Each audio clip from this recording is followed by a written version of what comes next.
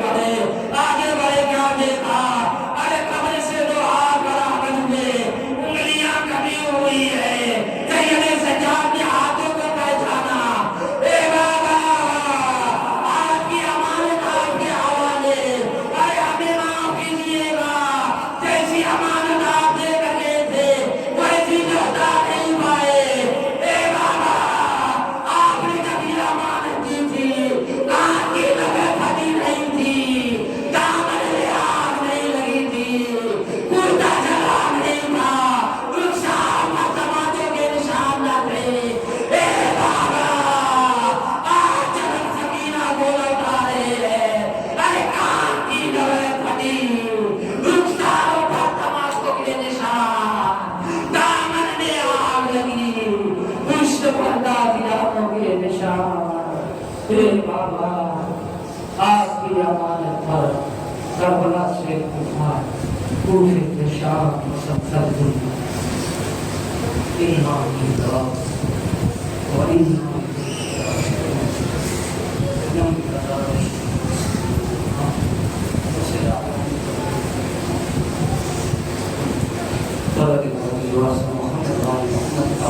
ہماری عبادت کو قبول فرما